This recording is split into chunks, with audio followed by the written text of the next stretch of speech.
Okay, John said, turning to Ralph and holding out his hand. I'm sorry if I seemed a little brusque, Mr. Roberts, but sometimes these guys can be volatile. I especially worry about the ones who look sober because you can never tell what they'll do.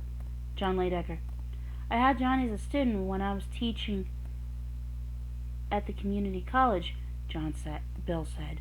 Now that Ed Deitner was safely tucked away in the back of the cruiser, he sounded almost giddy with relief. Good student, did an excellent term paper on the Children's Crusade. It's a pleasure to meet you, Ralph said, shaking John's hand. And don't worry, no offense taken. You were insane to come up here and confront him, you know, John said cheerfully. I was pissed off. I'm still pissed off. I can understand that, and you got away with it. That's the important thing. No, Helen's the important thing. Helen and the baby. I can ride with that. Tell me what you and Mr. Deitner talked about before we got up here, Mr. Roberts. Or can I call you Ralph? Ralph, please. He ran through his conversation with Ed, trying to keep it brief. Bill, who heard some of it but not all of it, listened in round-eyed silence. Every time Ralph looked at him, he found himself wishing Bill had worn his Panama.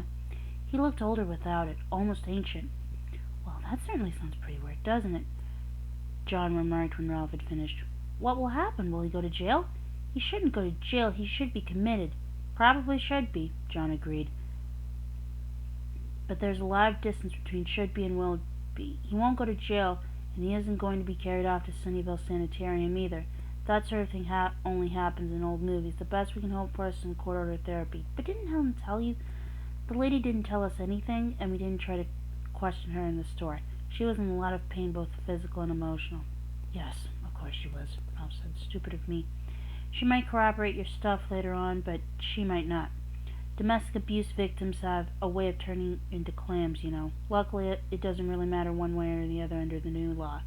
We got him nailed to the wall. You and the lady in the little store down the street can testify to Mrs. Deepner's condition and to who she said put her in that condition. I can testify to the fact that the victim's husband had blood in his hands. Best of all, he said the magic words, "Man, I just can't believe I hit her."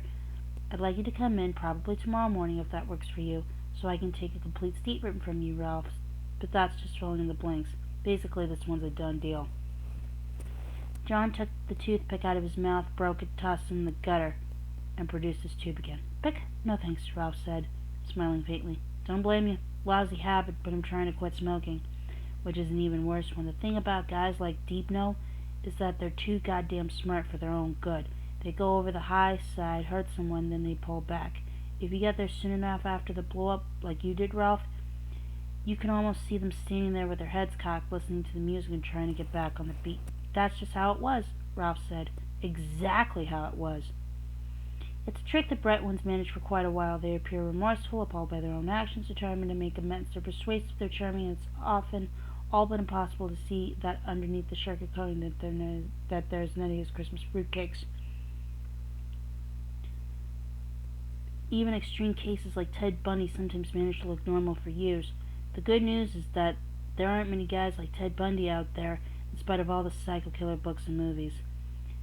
Ralph sighed deeply. What a mess. Yeah, but look on the brighter side. We're going to be able to keep him away from her, at least for a while. He'll be out by supper time on $25 bail, but $25? Bill asked. He sounded simultaneously shocked and cynical. That's all?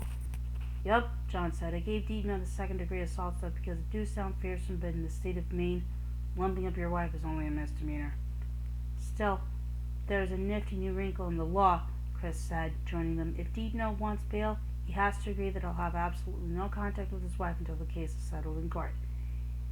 He can't come to the house, approach her on the street, or even call her on the phone. If he doesn't agree, he sits in jail. Suppose he agrees and then comes back anyway, Ralph asked. Then we slam dunk him, Chris said, because that one is a felony, or can be if the district attorney wants to play hardball.